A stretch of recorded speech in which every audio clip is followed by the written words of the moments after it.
My gracious friends and Chelas of the sacred fire, the truth is, I have been impatiently almost waiting to speak to you. I am sure you realize that as a spiritual being, I have full control of my patience. But the tremendous drawing power of your love and the attention you have placed upon me almost drew me from the Grand Tetons this past evening, and it was somewhat difficult for me to restrain myself from leaving there and coming here. But now, in joy, I am here. I bring you the greetings of the Brotherhood at Darjeeling, whose credo, I will, is so familiar to most of you, as is the vibratory action of my love and the love of the sacred fire. With me, I bring a friend of great stature. I bring a friend who has participated in the services the past evening at the Grand Teton Conclave. And I think, even although he may speak no words to you, you will fully appreciate the action which he will perform for the service of the cosmic light. With me today on the platform is a very majestic cosmic being. You are all familiar with the Lord Tabor, and I am here today to tell you that with me is the God Tabor.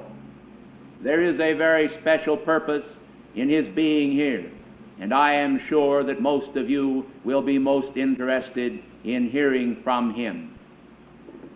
In this way, he is going to perform a very special act. Throughout the entire earth, as you know, there are any number of magnificent pine trees. All of these pine trees retain their greenness of color all seasons of the year. The reason that this action is retained is because it is in honor, in a sense of the word, of the eternal Christ Mass. So many of you have expressed during the beauty of the Holy Christmas season the desire that the wonderful spirit of Christmas should be retained in the hearts of men throughout the year. Beloved ones, this is the truth. The spirit of Christmas is always retained in our hearts, and in honor of that spirit, the pine trees have been endowed by Almighty God with this eternal greenness, this beauty, and this verdure. Now today, the God Tabor, who has so much control and activity through the pine trees of the world, is going to perform a service directed from this sanctuary here in New York for the entire earth. As I am speaking to you, the God Tabor is raising his hands and making a special invocation. This invocation is going first of all to the heart of beloved Helios and Vesta in the sun of this solar system, and then will be projected on mighty light rays through the cosmos to the heart of beloved Alpha and Omega. And his fiat has already been approved, fiat which he is releasing today into your midst, and which is releasing throughout the earth, is that every pine tree upon the earth should this day exude an intensified fragrance by 100-fold of spiritual essence, which shall saturate the earth with a purifying action, and that this purifying action shall produce in the hearts of men a greater sense of an eternal Christmas. This is a very real, a very gracious gift from the heart of the beloved God Tabor. And I tell you why it was brought about. Beloved friends of light, and friends of the will of God, I feel the tremendous radiance of your own God presence as it projects its love to me. I ask that you intensify this love to your God presence, and please do not focus so much of it upon me, because I must go on with the business at hand. Otherwise, you are going to draw me to your personal aura, and I will almost forget the subject which I am trying to speak to you on. So please direct your tremendous attention, beloved hearts, to your own God presence, while I continue to speak to you and pour out my love. Well, I guess we got over that one, so now we'll move forward. Beloved ones, a special activity is necessary upon this planet. It was discussed at the Grand Teton Conclave this past evening that there has been a tremendous lack of an expression of divine intelligence by mankind.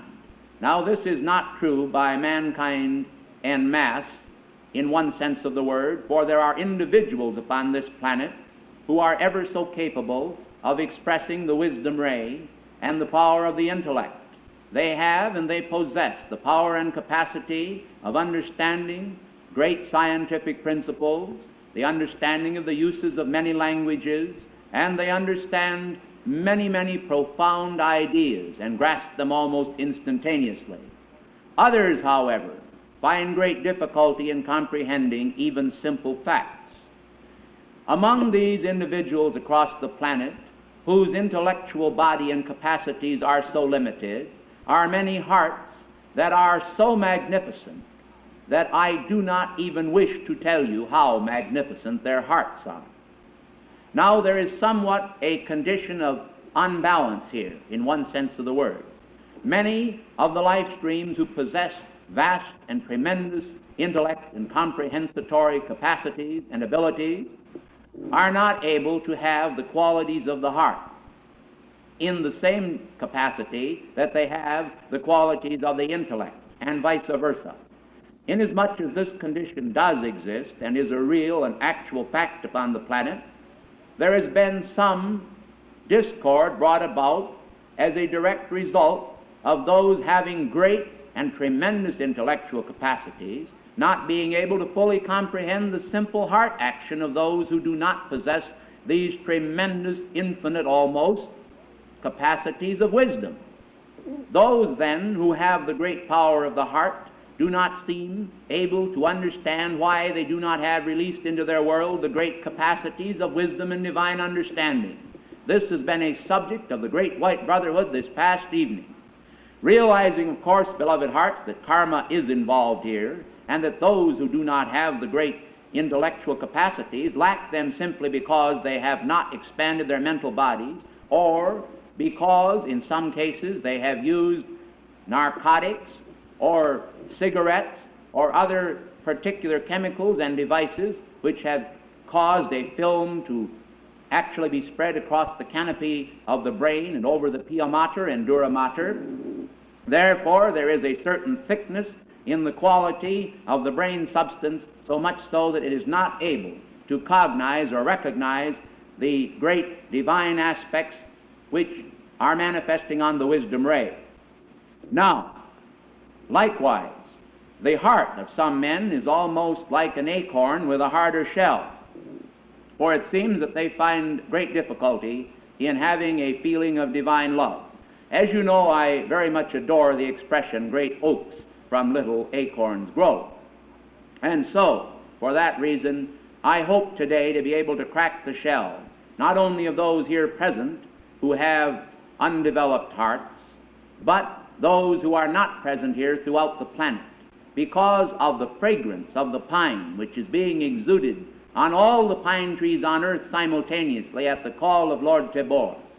There is this great purifying action going on at inner levels at the moment that I am speaking, and the action is given for an express purpose of purifying the intellect of all mankind, so that in the various continents of the world where the individuals live in misery and discord, many of them wearing dhotis in our sacred India and very little else, will be able to understand and feel a great need for education. But it must be the right type of education, not a mere intellectual capacity, or an accretion, but a understanding, an educare, an educated heart, able to appropriate the infinite intellect of Almighty God and the great power of the wisdom ray, and able also to combine the feeling of the heart in divine reverence for all life. in the jungles of Africa today. There is a hospital built by Albert Schweitzer. Many of you do not realize, and some of you do, the potentialities of this great soul of light, who is my personal friend at inner levels. It has been said that it is not wise for us to acknowledge individuals while they are yet in embodiment because of human jealousy. I, Lord Moriel, Lord of the First Ray, declare that I will, I shall, and I determine to acknowledge this man, Albert Schweitzer, because of the tremendous radiance that he has poured into the jungles of Africa. In this room there is a young man who is studying very diligently at the organ. I want that young man to know that I observe the light of his heart. He has also a desire to serve the light. This is an actual thing, a tangibility. Be of good cheer. Remember that the Lord of the First Ray has spoken to you this day, saying to you, your service too can be expanded in your own field music, just as Albert Schweitzer expanded his love in the jungle, to each his own, and to all our light. The time has passed when men must be dilettantes, dabbling in this and dabbling in that, and not knowing just exactly where they stand. Do you think that, beloved, Jesus Christ came forth because he was just an individual born to walk the earth here and live out 33 years and gather a band of simple disciples around him and create a new faith or religion? Beloved hearts, most of you know that the great white brotherhood, which existed because of the love of spiritual beings for the heart of God, has long desired to externalize great divine faith and love in mankind, so that mankind would draw that great and that magnificent God faith. Just as Lord Michael the Archangel has his sword of blue flame, so individuals hold a sword of faith in their own hands. It often possesses the power to cut before them and clear the way and remove from their pathway the obstacles which so often have hindered life from expressing God perfection. Our beloved messenger, as he stands here speaking to you, has also had any number of opportunities to stumble on the way because of stones of stumbling placed in his path. He is not particularly happy when I make reference to him, but I have a reason for doing so, and therefore I choose to exercise the prerogative. I hope that he will forgive me. Beloved ones, I ask that every one of you this day try to give conscious recognition to the power of the God Tabor, so that from this day forward, those of you who have heard this dictation as it is given forth in the sanctuary of the Master's presence will appreciate for the balance of your life the love of an ascended being, the Chohan of the First Ray. I honor my office. May you do likewise. And as you honor your office, you honor your God. I say to you today, those who honor the flag of this nation, or whatever country they come from, which is a constructive nation, living in the constructive light of God, are paying tribute also to God. For this nation was brought forth not without a price, and men should be ever conscious of the price that they must pay, not in the sense that the price is too great, but in the sense that it is necessary that it be paid. The reason that it must be paid is that in this universe there is always balance, and men may think they receive something for nothing, but that which they receive for nothing is nothing. That which they receive for something is by our love multiplied 100-fold.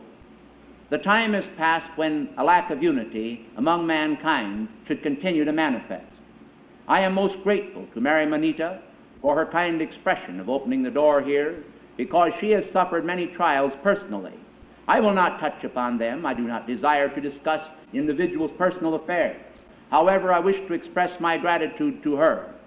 I also wish to acknowledge all of the group leaders and individuals in this audience, not individually per se, but I wish to acknowledge you even though you may think that I do not perhaps perceive each one of you. I do. And I want you to know that regardless under which activity you have served the light, for it all I am grateful. I am grateful because service to God is not necessarily labeled. However, you wear a body. It has identity. Men recognize you by it. This is true of the Summit Lighthouse. It is necessary for us to have some form of body through which we may function. We have tried in the past to set up various bodies.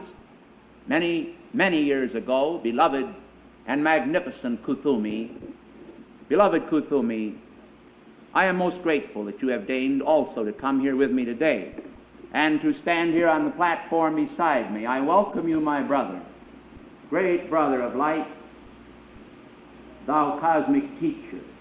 I welcome thee with joy.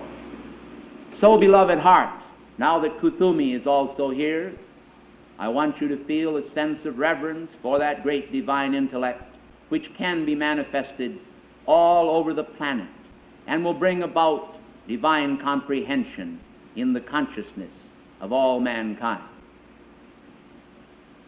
The removal of the veil is essential. The ushering in of an era of God cooperation is essential. Hearts of mankind have cried out to me both night and day, not only in this august body and assembly, but throughout the world. You may be surprised when I tell you that legislators in the United Nations have even called my name. Some do not even know me by name, but they have called to me, recognizing that there is a great divine influence, the Chohanship of the first ray, whose responsibility for ordered government is so essential in the world of affairs. Therefore, when the hearts of men cry out, we must respond by cosmic law. When we respond, our response is one of diligence. Can you imagine, hearts of light, that an ascended being would come to you and lack diligence? Do you think for one instant that I am going to come into your midst without gently prodding you to take the hand of your own God presence and to hold fast to it just a little firmer than you have in the days gone by? Oh, I know that you think you have held on very tightly. You feel that you have accomplished a great deal, and perhaps you have strained yourselves to the last limit. This is not necessary. Strain is often produced because individuals, in their great anxiety to do our will, feel the need that they themselves must push themselves without actually letting the presence lead them forward. I remind that in Egypt, the pillar of fire across the sands of the desert was a beacon to Moses and the tribes of Israel. But it went before them to light the way. Your God presence is thus. I, Moriel, Lord of the first ray, stand here this day in your midst to tell you, never, never, never in all eternity will there be anyone or anything to replace your God presence. This is the light of God that never fails. This God presence is the magnificence of you. It is the magnificence of all life jointly shared and of every ascended being. When we meet one another, we bow to that presence of one another, that God presence. And when we meet you, we bow to the God presence above you and to the Christ light of your own heart. Magnify the will of God, magnify the will of God, magnify the will of God has been your plea. Yet mankind has continued in despair and discord. Some of this is a lack of heart. Some of this is a lack of intelligence. Therefore, the great Teton Conclave has pondered well this entire matter. And right now, before the Karmic Board, are dispensations and pleas and appeals concerning a balancing of the obligatory and natural energies of man. In this sense, beloved hearts, that the great wisdom of some men should be expanded and given to others, and that the great heart's light of others should complement those who are so wise. This exchange may be possible. It has not yet been worked out as we would desire it. You may also assist us by making calls to the presence of God for the production and sustaining force of our light until we have completed our deliberations. You see, beloved hearts, there are so many who feel that once they have made their ascension, all wisdom in the universe is immediately their gift. They do not quite understand that you ascend out of limitation, and that this is but the opening of a door, and that the infinite capacities and powers of Almighty God are world without end, and therefore we, like yourselves, give forth energy. We also have deliberations and councils. We have great halls of light, and we have our little feasts and our get-togethers where we discuss in the light of our hearts the welfare of mankind. All of this is for one purpose, especially in connection with the planet Earth, to raise and to bring forth the races until the golden age may come to its fullness, and that great Manu, my Father, the great divine director, may be able to rightfully bring forth in South America that magnificent civilization. The city of Brasilia, the new city of Brasilia, is of architecture and construction of the new age. The purpose of locating it there has not been understood by many, but those who have understanding of the divine law and a deeper understanding of the purposes of the great white brotherhood are aware of all of these many things. I do not chide those among you who yet are perhaps more simple in your comprehension. You have a great heart. But I say to you today, because of the power of the God Tabor, many of you are going to find your intellect expanding tremendously. The only particular warning, if any, that I give is keep humble before your own God presence. You may be positive to the world, but be humble before your God presence, and give your love to others of mankind as your intellect is expanded also. And those of you who have had difficulty in expanding the light of your heart and were not able at ease to generate feelings of great love for cosmic beings and for others of mankind shall find greater ease in the days ahead because of the cosmic action of the law of cosmic independence, which has acted this day in the city of New York. In the center of the United Nations, as it were, we have sent forth to the United Nations of the world our fiat, and we have exuded our fragrance and balm of the pine through the currents of the air of the world, that we might be able to produce among mankind a removal of the film and the veil, which has prevented one life stream from manifesting the great divine comprehensions and magnificent intelligences which are of God. We also are expanding the heart's light, and therefore a balancing action which is taking place is very marvelous indeed. I do not desire to weary you today, although I have heard, as I was speaking, that some of you have said, you wish that I would speak to you all day. Beloved hearts, there are a few others here who perhaps would not be as comfortable as you are if I were to continue. Nevertheless, the radiation which I am going to release as I take my leave of you will be a radiation which none of you will forget, because the God Tabor, the beloved Confucius, the beloved Lanto, and many from Venus have actually joined us here in the atmosphere of this temple, because this is a cosmic moment, a solemn moment, as it were, a moment when history is being produced, not the history with which the world is too familiar with, but a history of the Spirit, which those whose hearts and love for God will well understand.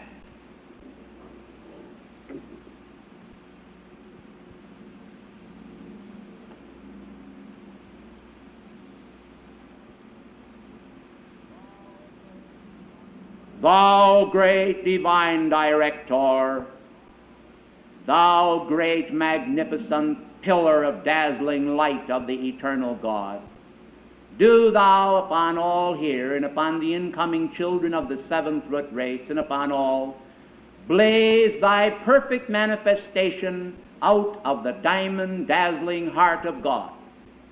The will of God, which is good, is the will of every man, if he will only recognize that he and she are all one with their source.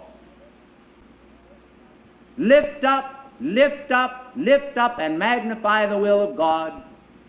Lift up the hem of your consciousness, and recognize that even in silence the ascended masters are able to blaze their light through your four lower bodies and through the atmosphere of an entire planet to produce a more perfect cosmic unity, a more perfect cosmic love in a world where perfection has often been lacking.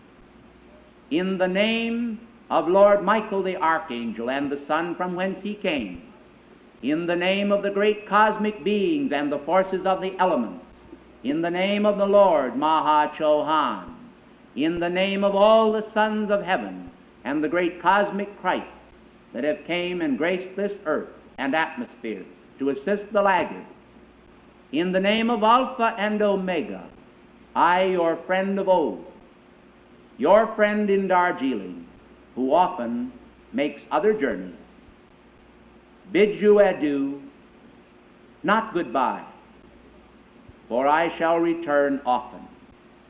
I bid you adieu today, and if you stop and realize the meaning of it, I bid you only Godspeed in your progress toward greater harmony, toward greater peace, toward greater healing in your bodies and your minds and all that you are.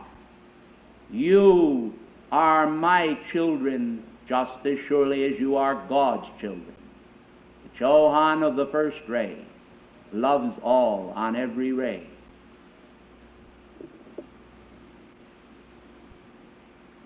Lux Fiat.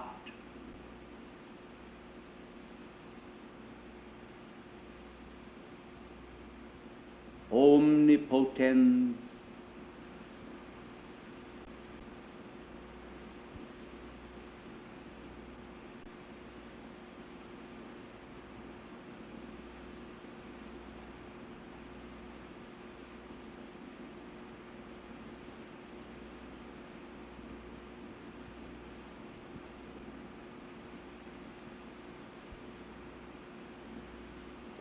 thank you, and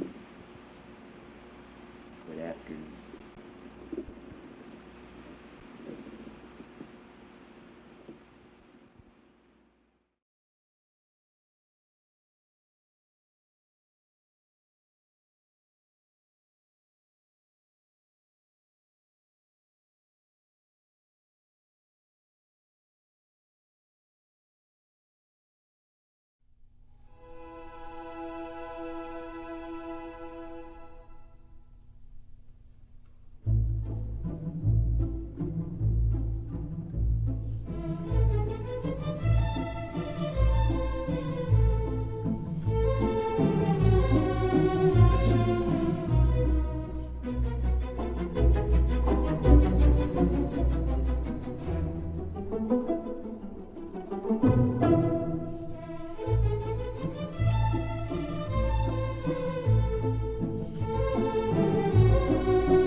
lovely spirits of celestial fire.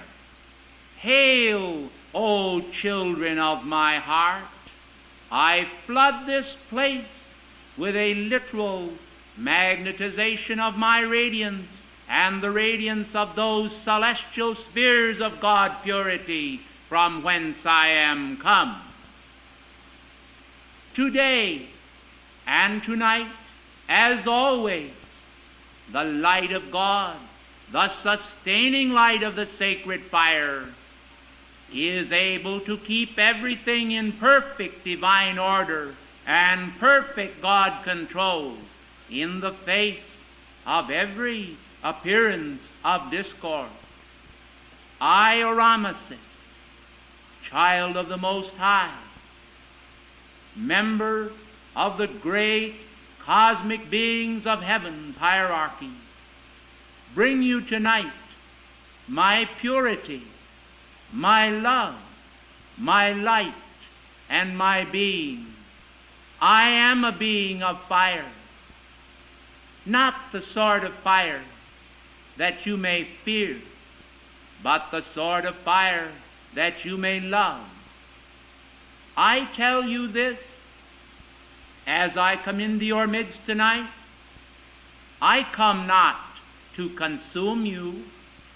I come but to bring the power of God transmutation here, that wherever there is the necessity of transmutation, it may be brought about and brought into manifestation to produce the God comfort, the God flame, the God illumination, and the God peace for which you all long.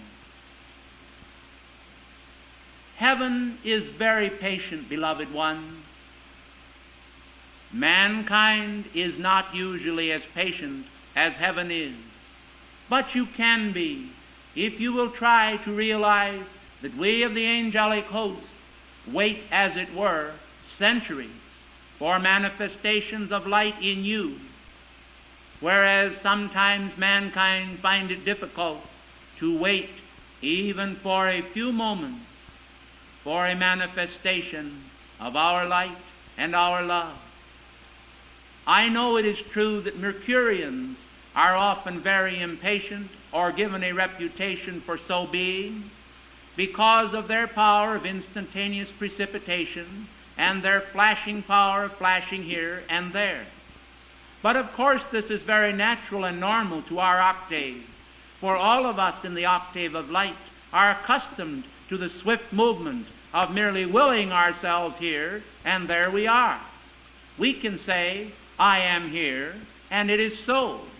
With you this is not true, while you yet wear bodies of flesh and veils of form.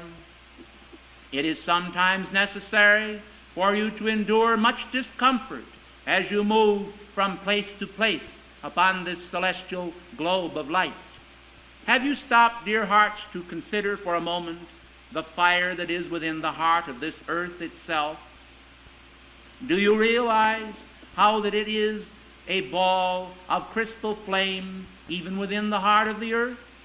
There is a place there where this great fiery essence is concentrated, yet no harm comes to those in Pelur's kingdom, nor does any harm come to you who walk in comfort upon the green grass or across the snowy trails of this great ball of light. You see, beloved hearts, everything is in such a fine and perfect balance. I would that all of you were able to gain and then hold the sense of balance which we feel in our octave. This evening, during the singing of the lovely song by this lovely young woman, I want you to know of an action which took place in this sanctuary. Many cherubs who are friends of mine from our celestial realm were so magnetized by the beauty of this place and by the hearts which are here, touched as they have been by our lovely Lord Mahachohan, last evening and today by precious Saint Germain, and because of your devotion, these cherubs stood over the entire audience and the force field, and they poured down baskets and baskets of roses, which were actually roses called flame flowers.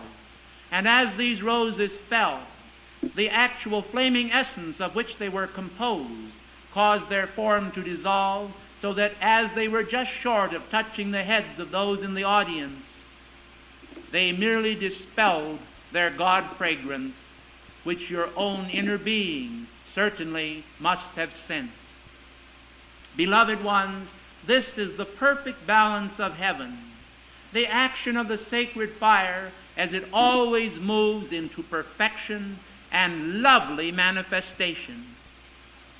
In the outer world, the best laid plans of mice and men, it has been said, sometimes go astray. But in our octave of consciousness, there is no substance whatsoever that is able to stand against the fire breath of the infinite God, because we so qualify whatsoever is in our octave with this divine perfection, that nothing else but perfection manifests. Now, as a being of the fire element, I am ever so interested in your learning to magnetize this self-same purity while yet unascended, which we have and which we wield. Some of you may say, this is impossible, but I tell you no. It is possible for you to do so. Beloved Saint Teresa and many others have been able to draw forth such an impetus of the sacred fire that they were able to produce miracles of healing, miracles of God perfection in the lives of others. And even after their passing from the screen of time, miracles were performed, insomuch that some of the saints have such a focus of the sacred fire within them that the ash, as it were, of their physical form yet remaining, when approached, produces and sustains a radiance which heals the physical form of mankind because of the God element of the sacred fire which was present in their life. Now I ask you if this is not a very wonderful situation. Mankind today, within the past few years, have marveled at atomic power and the accomplishments that have been produced throughout the world, as well as the complications which have been produced as a result of the release of atomic energy by your scientists. I tell you, the sacred fire 2,000 years ago, 5,000 years ago, 10,000 years ago, and from the beginning has been a greater miracle than any of the present day miracles which you see. And if it were not for the sacred fire, none of these miracles would be possible, for there is a direct relationship between atomic energy and electricity and the sacred fire. These are but manifestations of the light of God, and all things come from that source. I, Orameses, it is true, am a cosmic being. I personally have not experienced the wearing of a veil of flesh with human discord such as you wear. Perhaps you will be interested to know, however, that beloved Saint Germain and others of the ascended hosts have communicated to me and have conveyed to me their understanding of the difficulties which you encounter while yet unascended, and therefore I assure you that I have compassion and I have love for you while yet wearing the veils of flesh. Beloved hearts, I wish that all of your eyes could be opened, that you could see my radiance. Now I know that this might sound to mankind in the outer world as a little bit of narcissism on my part, as though I were perhaps enamored with myself. But I am sure those of you who love your own God presence will understand that there is but one reason why I would like to see that you would be able to see the radiance which I have, and that is so that you would realize how youthful in appearance you could become if you would actually hold on to the sacred fire and use it more often with greater intensity by invoking my presence.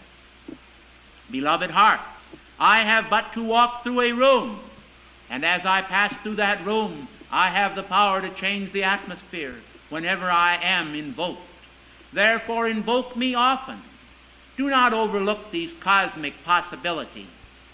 It is true that Saint Germain is welding for your freedom an actual linkage between heaven and earth, an avenue of communication, so that you may share the secrets of the ascended masters, which are really the secrets of Almighty God, infinitely revealed and whispered by your own God presence into your ear daily.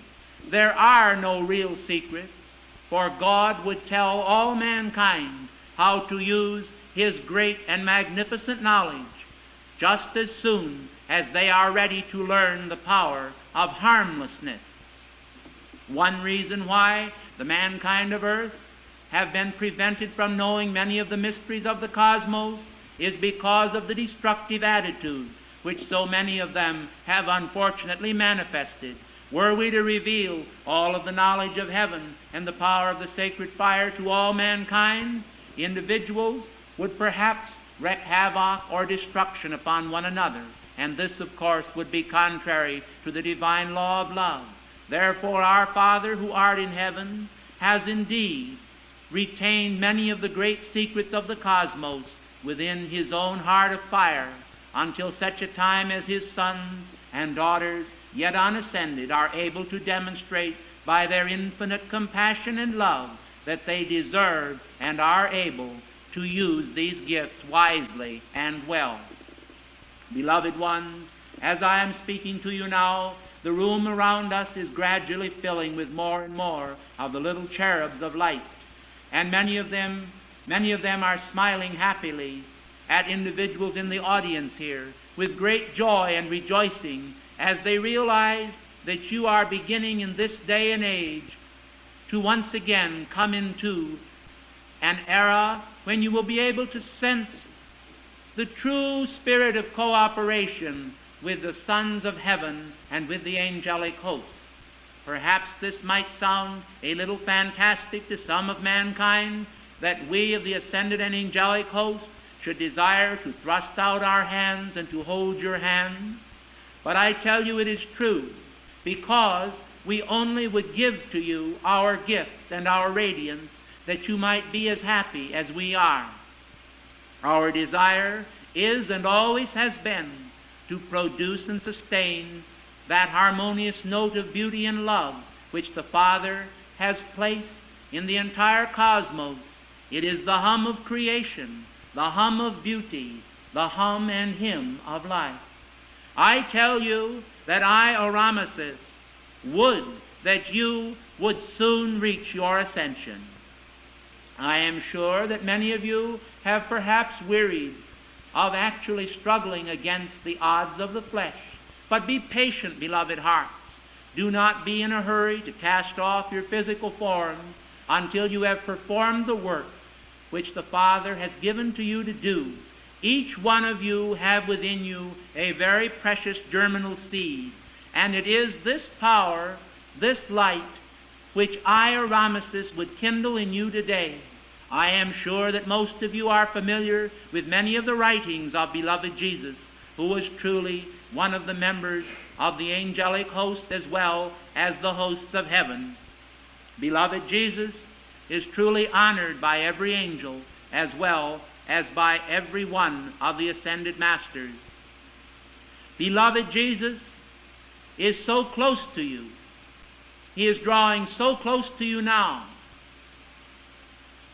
Beloved Jesus spoke to you long ago when some of you were embodied in Judea, and He still speaks to you now. If you will listen with the inner voice, with the inner ear, you will still hear His voice and remember His word, and you will remember His radiance, and you will remember His light and His love as well as all of the beings of heaven and the beings of the fire elements and the members of the angelic host and the cosmic beings. It is perhaps difficult at times for you to realize what the sacred fire breath means to you. It is perhaps difficult at times for you to see through the veil of flesh and the discordant conditions which are around mankind. But if you will keep a sweet and simple faith as beloved Jesus kept, and will not bury your talents in a napkin, as beloved Jesus warned about so long ago, but will bring those talents out into the open by calling for the release, the chrysalis, as it were, the emergence of those talents into the light of reality, this small group, relatively speaking, will be able to release a tremendous radiance, a tremendous power across the face of the whole planet.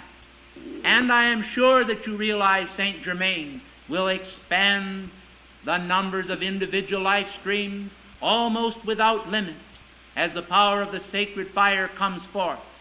For all are a part of God.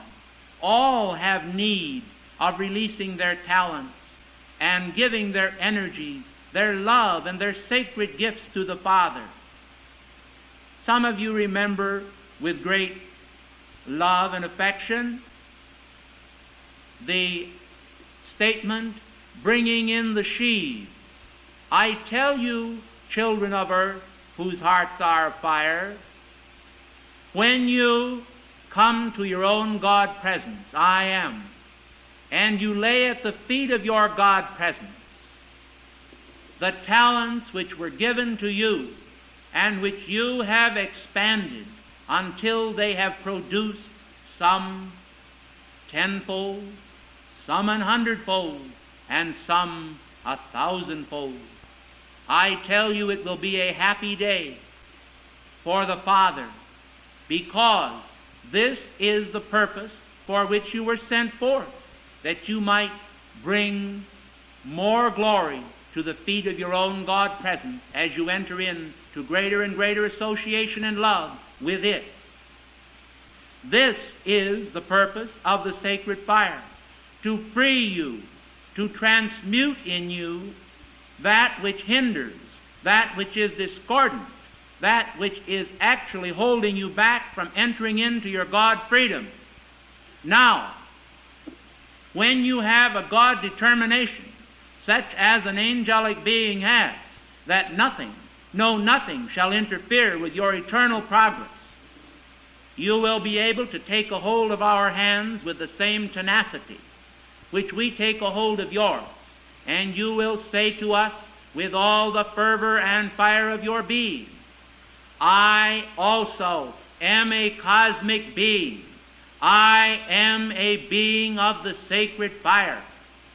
I am here by the grace of God. I am and have intelligence and knowledge and wisdom by the power of Almighty God, in order that I might produce perfection.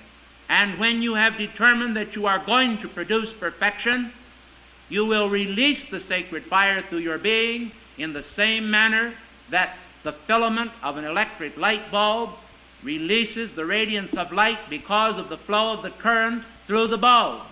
And at that precise moment, you will be God-illumined, and every ounce of dross will be consumed from your world. Beloved ones,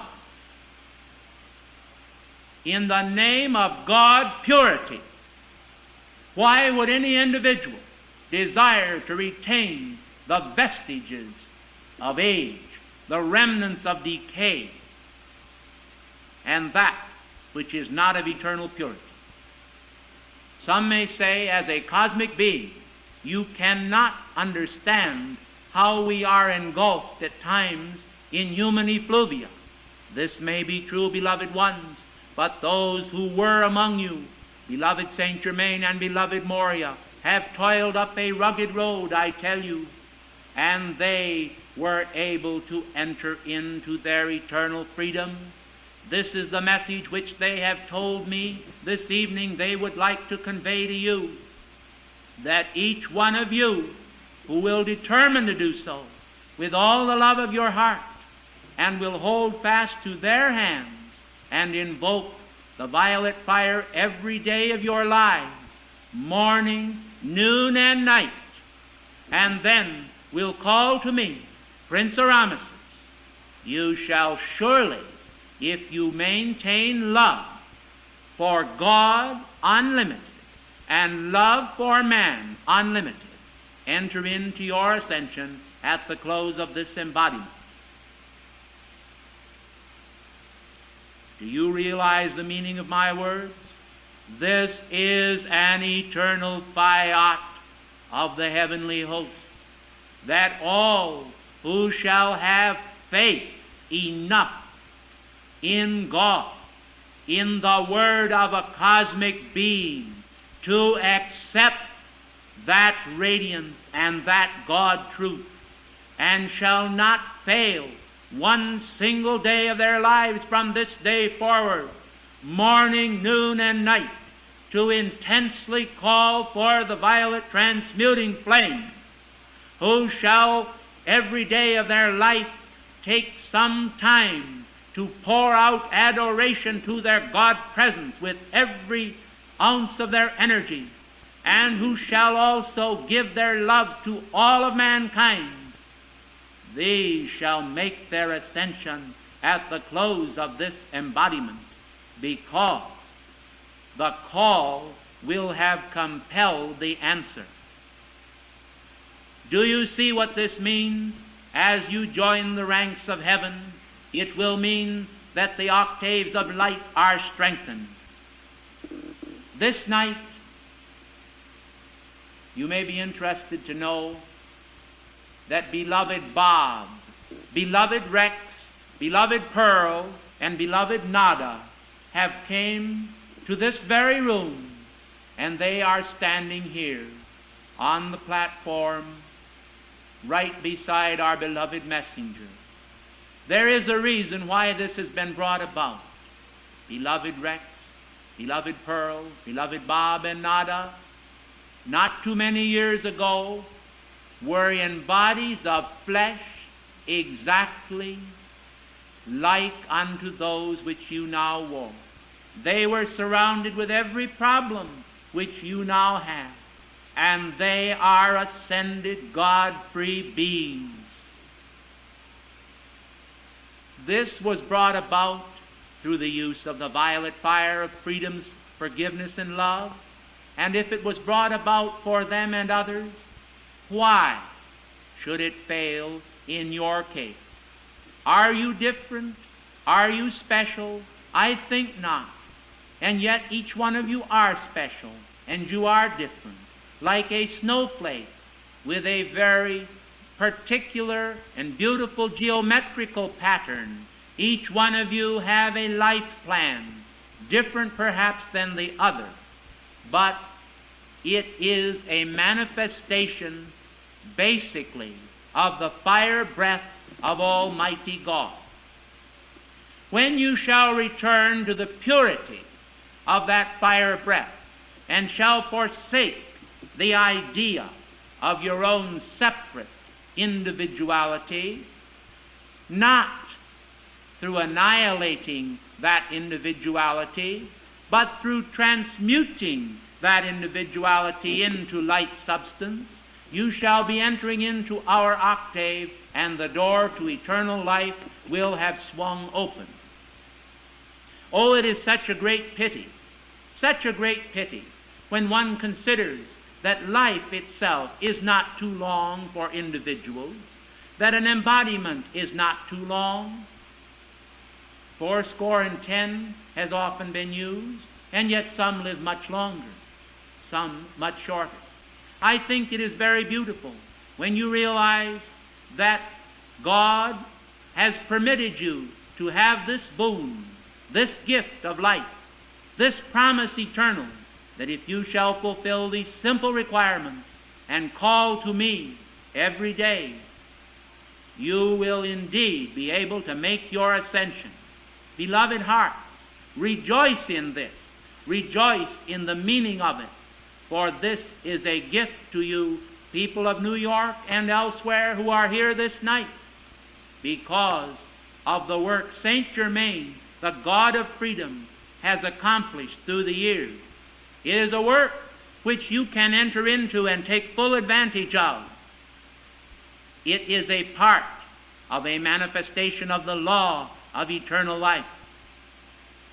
Now, some of you perhaps thought tonight, when I would speak to you, that I would almost sweep you off your feet.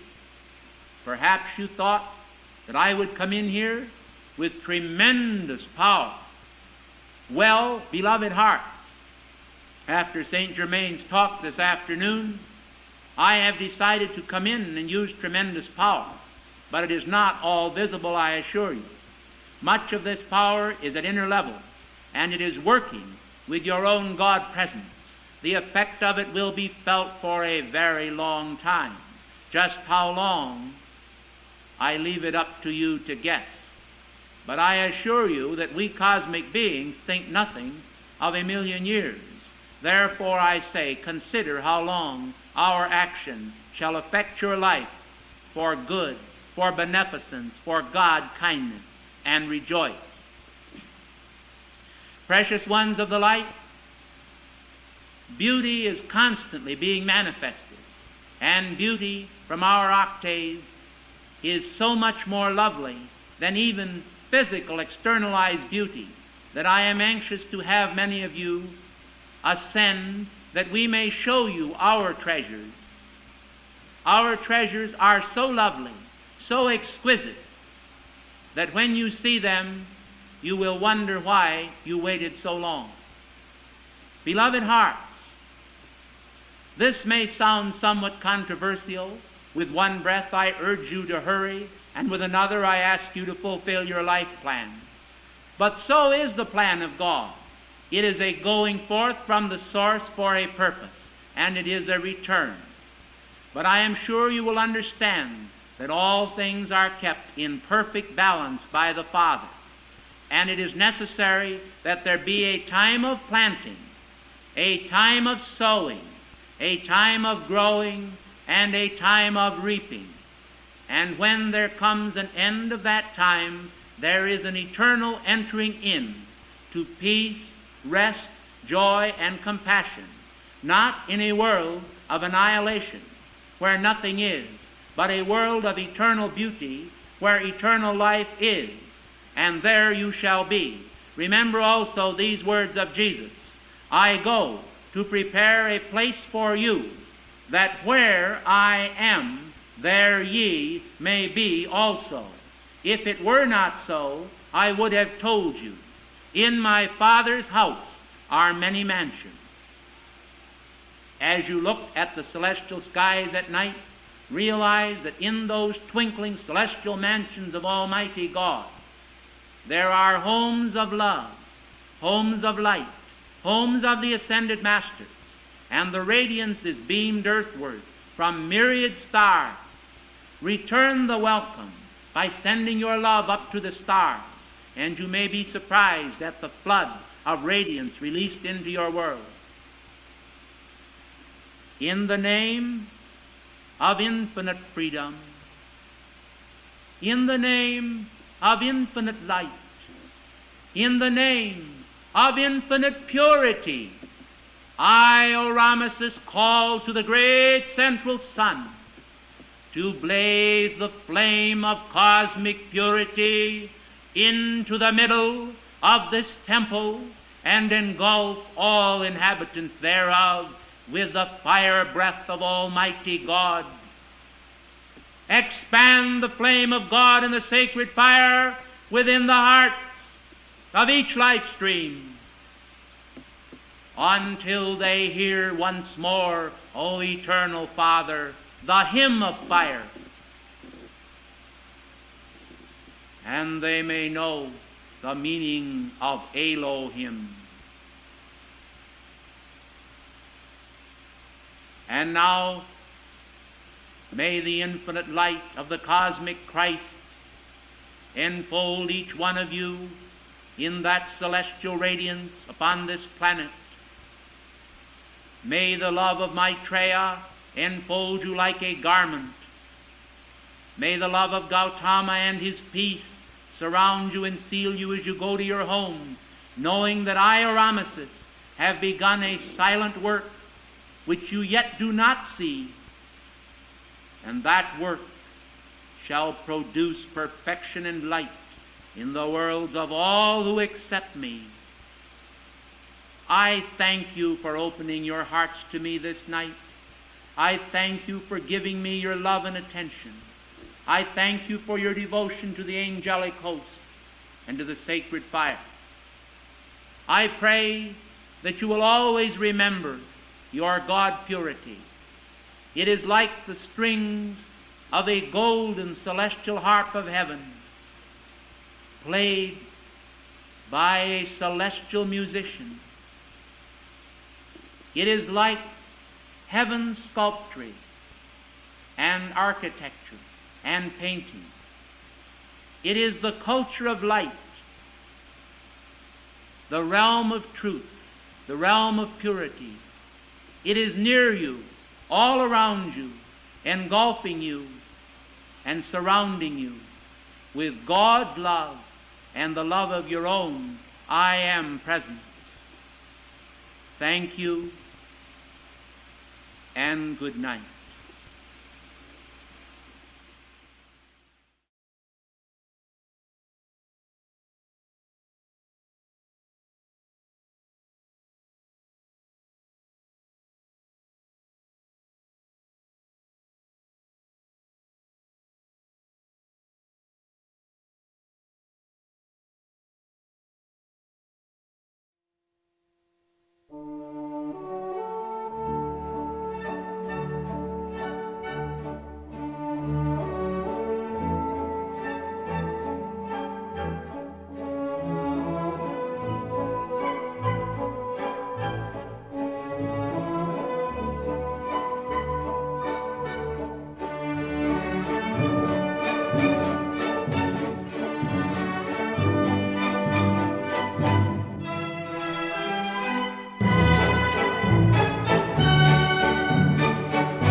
On behalf of all of the ascended masters who are with me, I wish to give my personal thanks for the invitation this day to this gracious feast between unascended beings and those who have already won the victory of their ascension.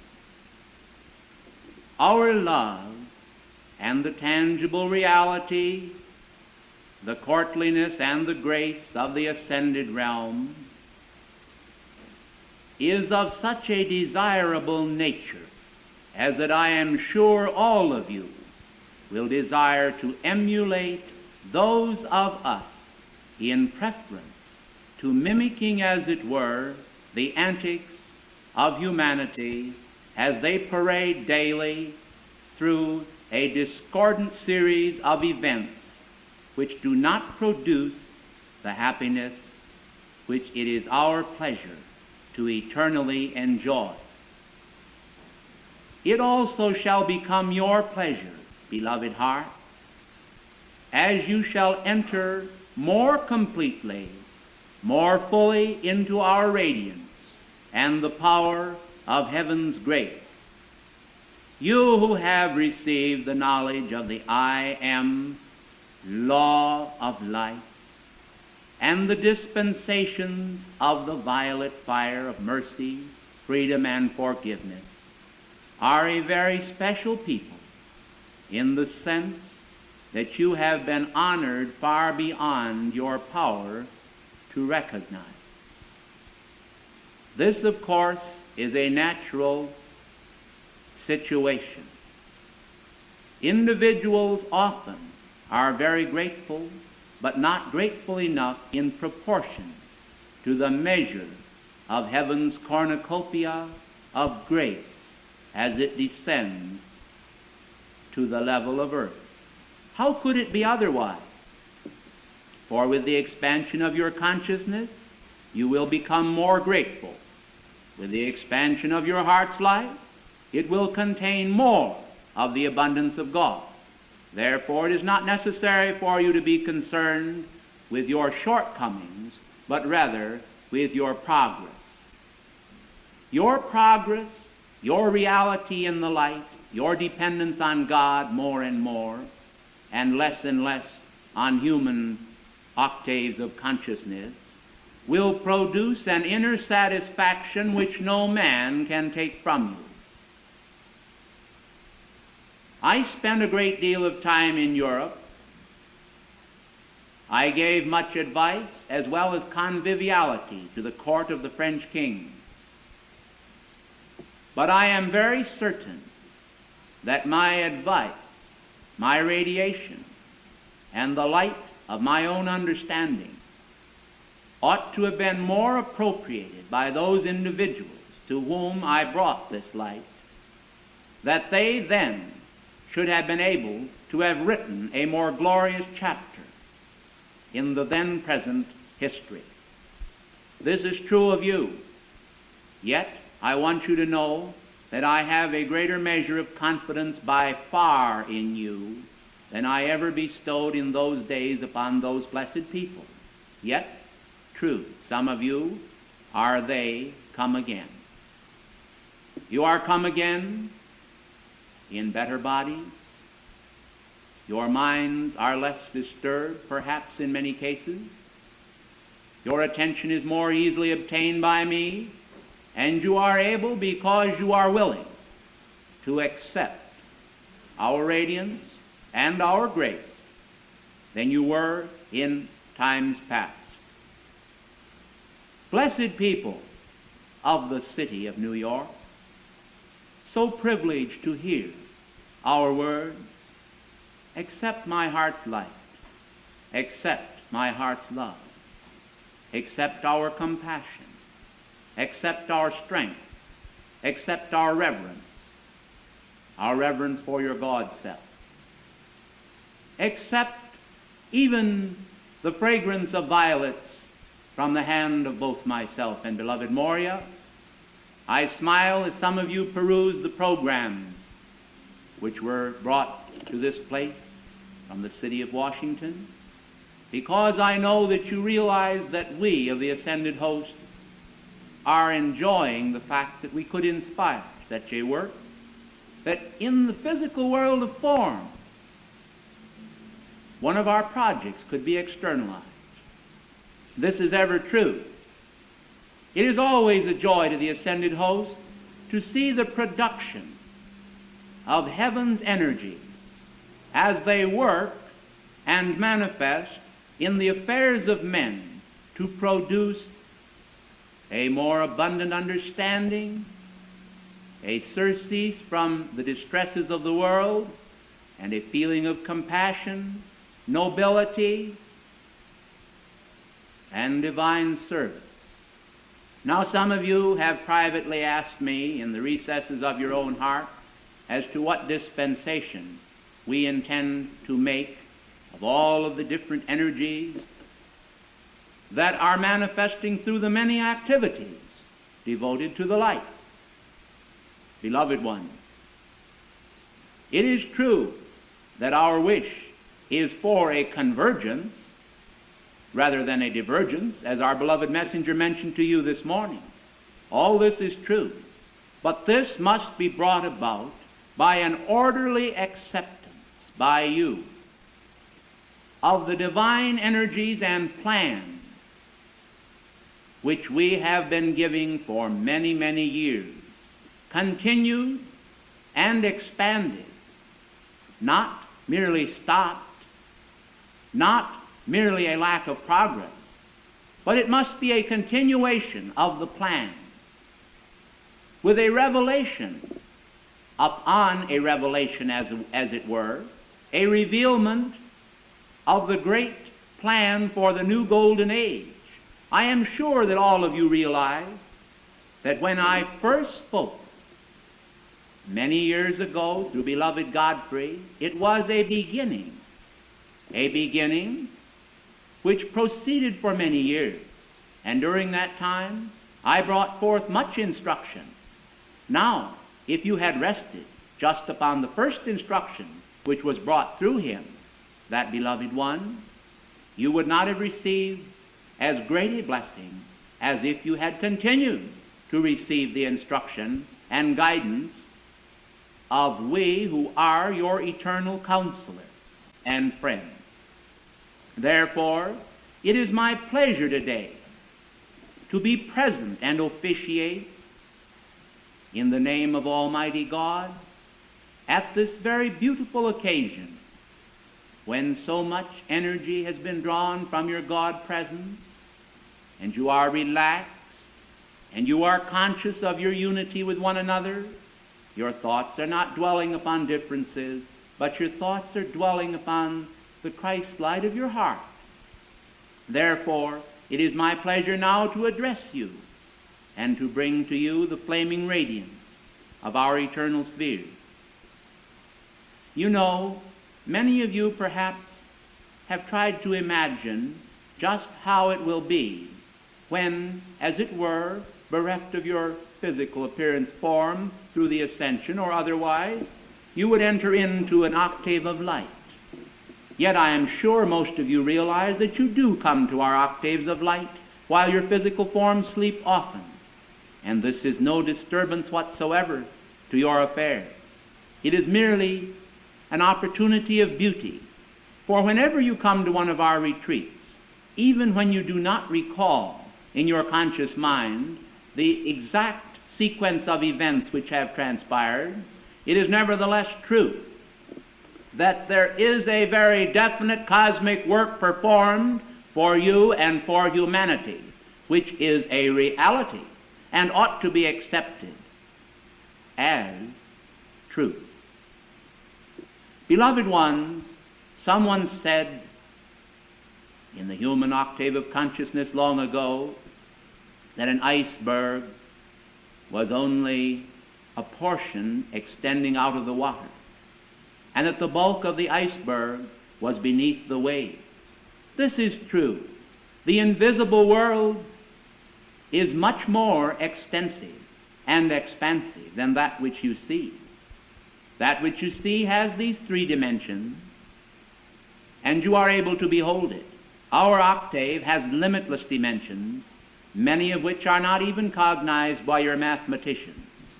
As the probes of mankind's consciousness reach out into interstellar space, and mankind attempts to reach and communicate with other systems of worlds, many have focused their attention upon these scientific achievements, particularly they who are on Hilarian's ray, and therefore, being of a scientific mind and bent, desire to know more about the universe outside of themselves. Forgive me, beloved hearts, but as you know, I am somewhat also a disciplinarian and one of ordered service, for I am so interested in your internal worlds, the worlds that actually revolve around your physical heart and consciousness, that I often ask that you make every attempt to put those worlds in order. When your individual worlds are in order, just as when your four lower bodies are in order and harmony, perfect health manifests, so it will be possible to weld together a planetary body of light through the medium of all of the student body of the ascended masters and their activities. As you come into a greater measure of dependence upon your presence and a realization that the presence that acts in me and acts in you is acting in every other part of life that admits the presence to act there. It is only when individuals exclude their God presence through intruding the shadow of their own personality, that an action takes place which is less than the light. Whenever an individual puts their attention upon God, beauty is produced. It cannot be otherwise. So many have said, "You have stated the law to us thus for many years." And I tell you, we repeat the law to you because it is necessary that the law be repeated until it is absolutely, unflinchingly obeyed and utilized for the production and perfection of ascended beings upon this planet. By that I mean, if this seem a little strange to you, that the mankind of earth in this great and beloved land of America should become an ascended master nation. Give this a moment's thought, if you will. For what purpose did we produce a feeling of God liberty? Why was the Constitution of the United States brought forth? Why was the Liberty Bell created? Why is the Statue of Liberty, the gift of France in New York Harbor, of so great a meaning to the mankind of earth, particularly those who happen to be members of this nation? Why are the words "In God we trust" upon your coins? Why do your hearts retain and hold a feeling of reverence and pride when you hear your national anthem played? Is this not all a symbol of cosmic greatness and part of the divine plan? America's beloved heart is the heart of freedom. It is my heart, and I have given my life's energies for many centuries to that purpose and that plan. It is somewhat difficult for unascended beings to cognize our action, our thinking, and our feeling, because, as it were, cast in a mold of human thought, individuals' minds run for so long like a river in a riverbed that it is somewhat difficult to dislodge them. And therefore I welcome these opportunities to have these private talks with you, each one, whereby I bring you my radiance, my joy, my feeling of God independence, and I bring you a realization and a greater realization of the meaning behind liberty and freedom, so that they are not mere empty words to you, but words of hope. It is quite natural in the ordered scheme of things that liberty and freedom should manifest first in liberty and freedom to do individually, to be independent from constraining laws. Laws, however, are necessary, and divine justice is necessary, and therefore, along with freedom side by side, marches justice and order. And I am so sure that each of you realize this is so, and how could it be otherwise?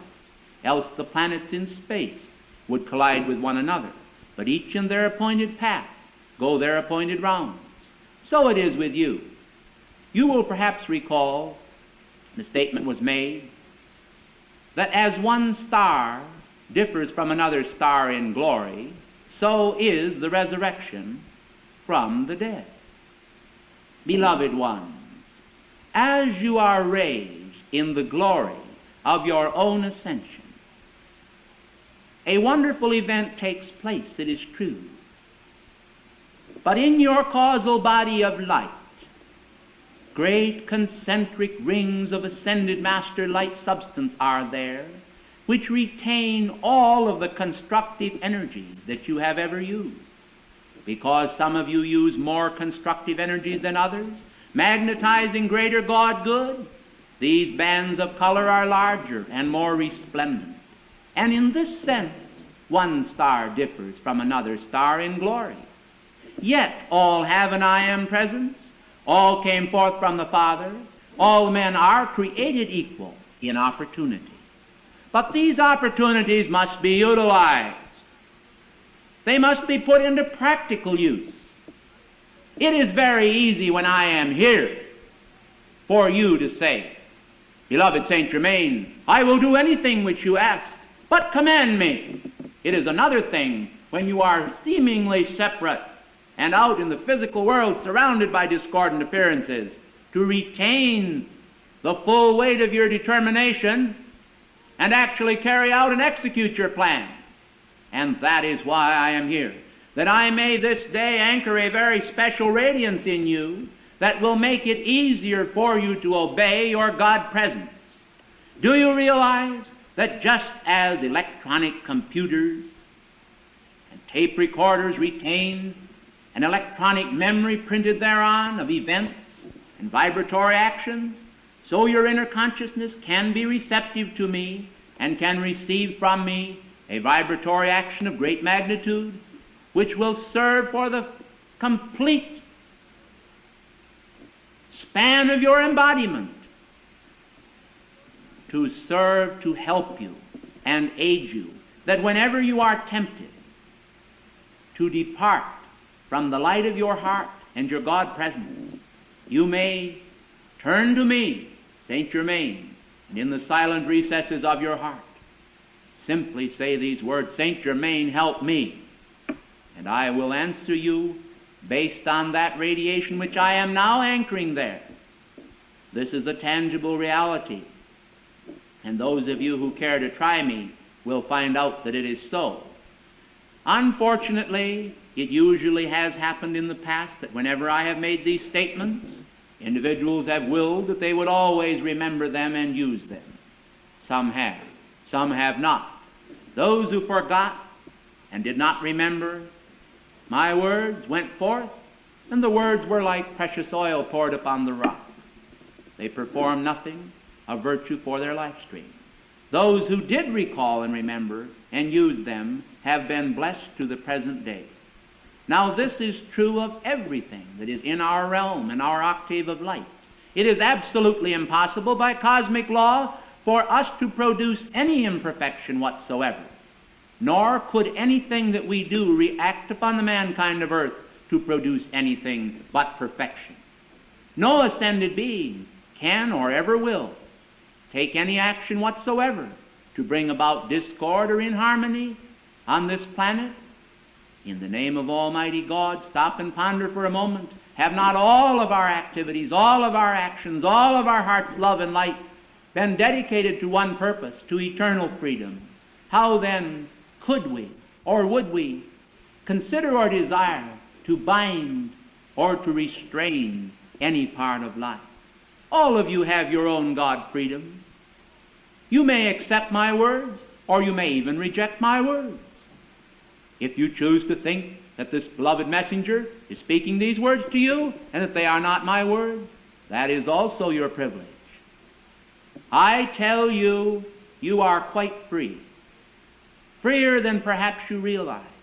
And yet this freedom, which seems so glorious and so wonderful, always is most glorious and wonderful when it runs in the safety of divine channels. Divine channels are present in every life. I think also if the French kings who knew me so well had the realization that I was a great cosmic being, able to bring them divine wisdom, they would have acted differently. I am so certain that the French Revolution would have been entirely different than it was. I am so certain that many events in America would have been different had our counsels been heeded.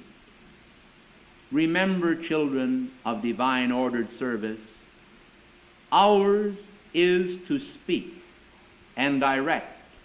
Yours is to accept our words, not as a gauntlet flung down or a challenge, but as a sacred token of our heart's love.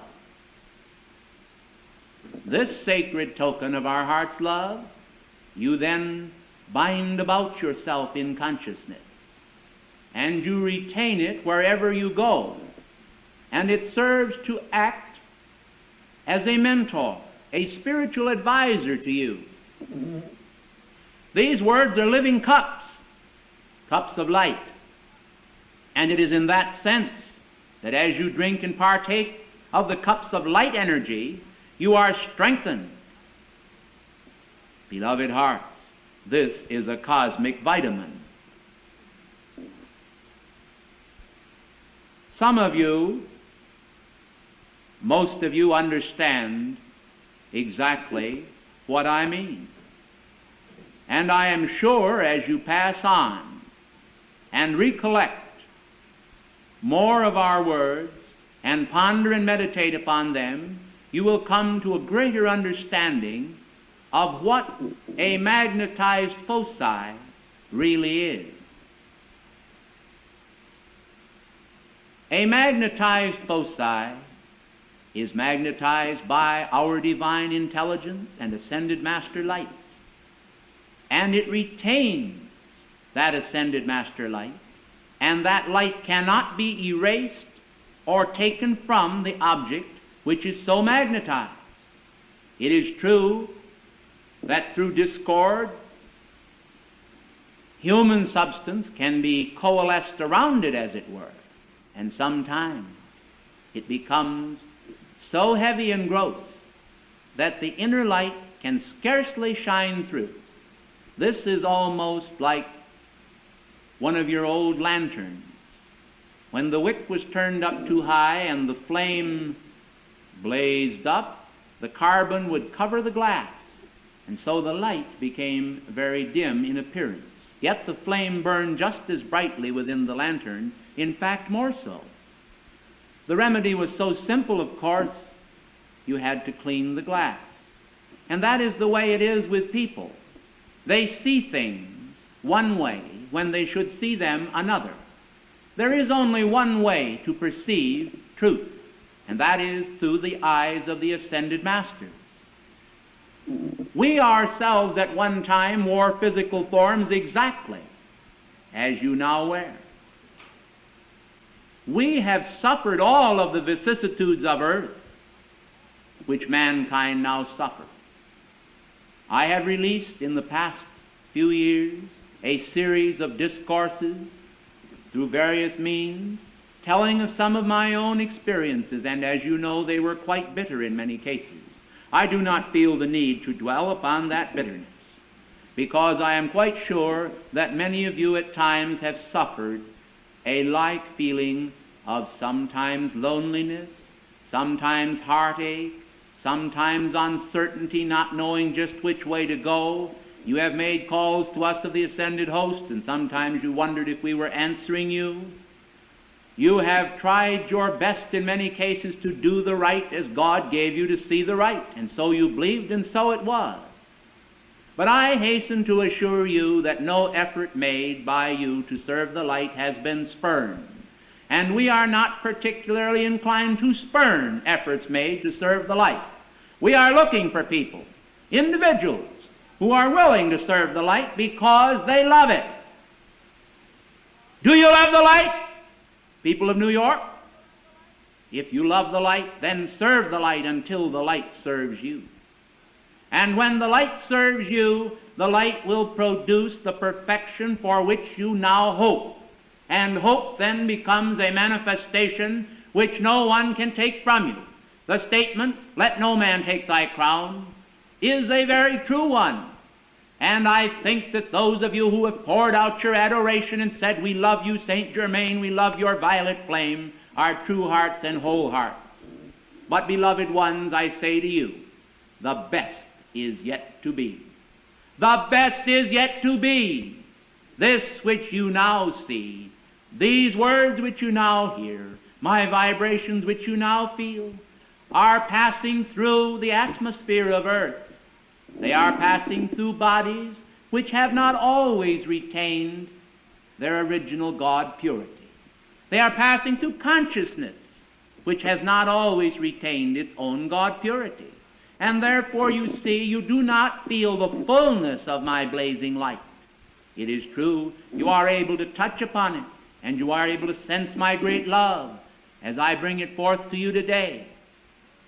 But you will, as you purify your worlds more and more, enter into such a great era of freedom that you will feel as though this day, as advanced as it is, was but a beginning on the path. Some of you may almost smile. You may say, this certainly doesn't seem like a beginning, St. Germain. But I tell you, when we first made our ascension, it was a beginning for us in heaven's octave. Remember, until you are cut free, as David Lloyd was and the rest of the ascended host, it is difficult for your consciousness to fully appreciate the great God freedom which we radiate and manifest. But when you do enter into that era, into that octave of light, at that moment, the gratitude of your heart floods toward the earth in such a wave of light that people all over the planet feel the God happiness as each one makes its ascension. How many of you know that strange moments that come to mankind, when they are literally flooded with happiness for no apparent reason, is often the result of a reflection of ascension's light as one soul is making their ascension? How many of you are aware of the tremendous assemblies of heaven's hosts?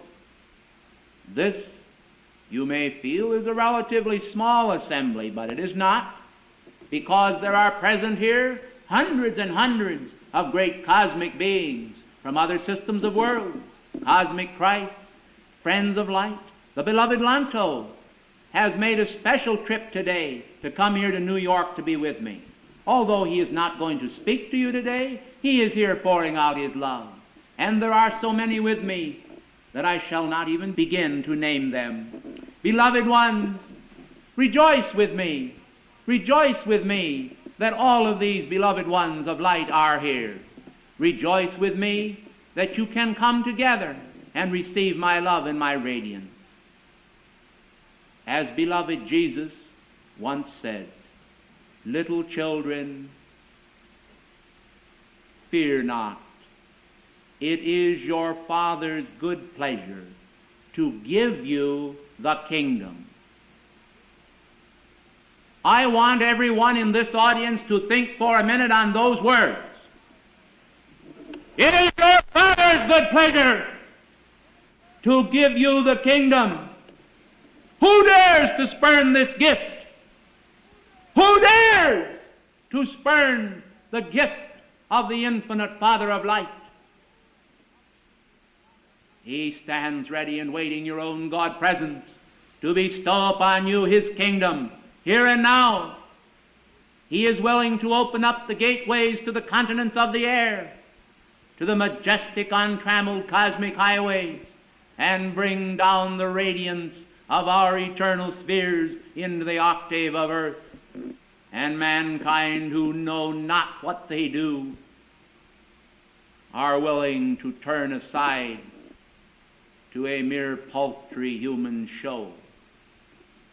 I ask you, my beloved friends, if this is not a day of seriousness. You have enjoyed the food which was served to you this day, and I have enjoyed your conviviality.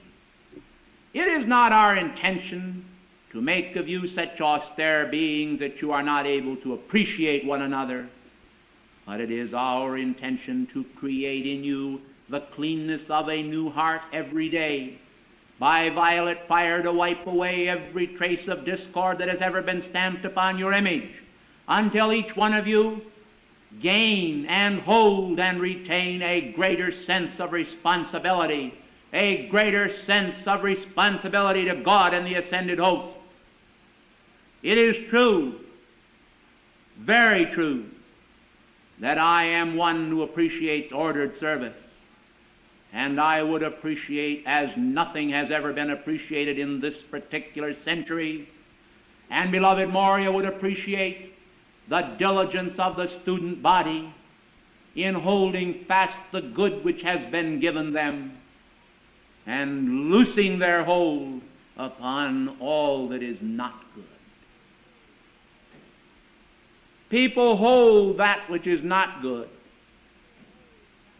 and they release that which is able to be their freedom. I would, in the name of Almighty God, that you would resolve now that this shall not be. You think perhaps your resolution is a simple thing. I tell you it is not. Every idea that is born from a human psyche to the greatest sun of the system of worlds begins as a resolution or resolve or plan, call it what you will. And you too, each one, must resolve to be examples of God freedom on this planet. I am called the God of freedom.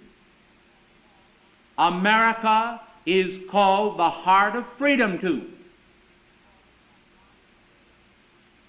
All of this is true. Words are somewhat meaningless unless the words themselves are given meaning. They can be given a practical reality when they are called forth and held onto. If you hear or accept a truth and forget it or do not walk in the light of it, it is perhaps just as well if you never heard it. Everyone is responsible for whatever of knowledge and light is vouchsafed to them. And today, I would like to give you, as my cosmic gift, my expanded idea of freedom. I do not feel that mere words are going to give you this idea, and therefore, on this occasion, I am going to ask you to do something. It is true that many times the student body, as we are speaking, spontaneously rise to their feet and stand in honor of my light or some other ascended being, in which case, because we do not particularly desire to have the force field disturbed, we ask you to be seated. Today, I am going to ask you at a given point here to stand and to hold your hands not above your heads, but about at shoulder level. And then I would like to give you by radiation my feeling of eternal God freedom. You may stand.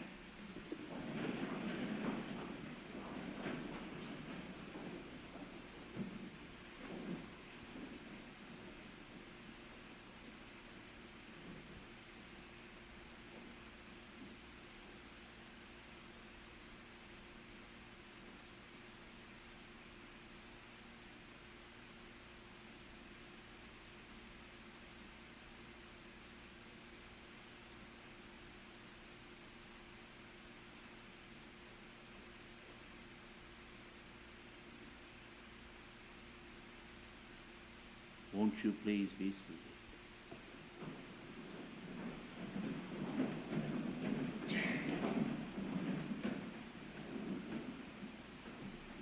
I wonder, beloved ones, how many of you really realize that I know each of you personally?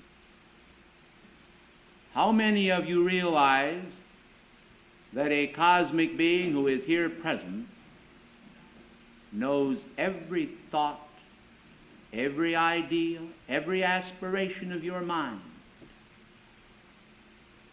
I know if you think about it, you will realize the truth of it.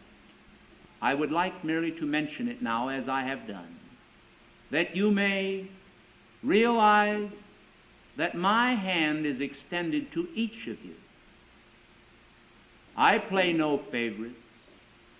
Some of you have served the light with a greater measure of devotion than others, and this has been so of freedom's light always. The early patriots, George Washington, and many others,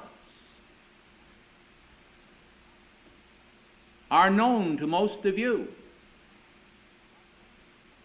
as is the cry, "Give me liberty," or "Give me death."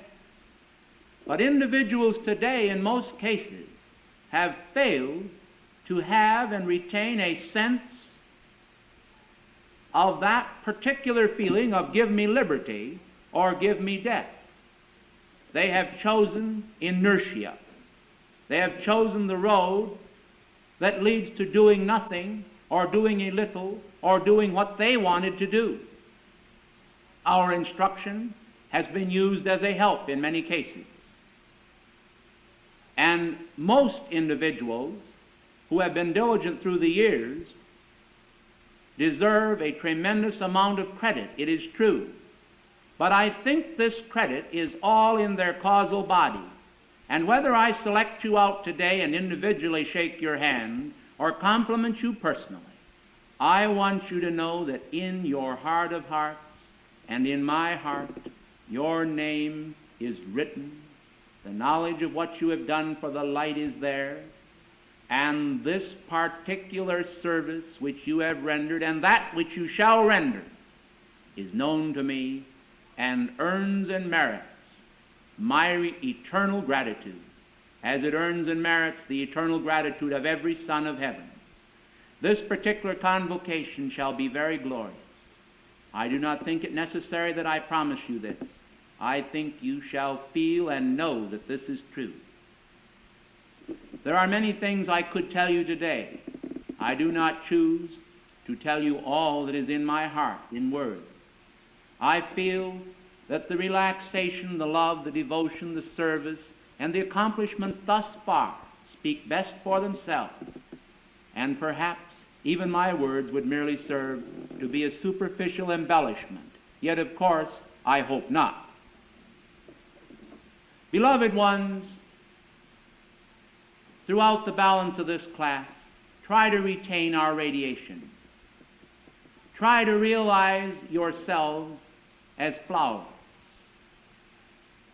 Try to realize yourselves as a buttercup or a rose or a beautiful flower, a perfect manifestation of divinity.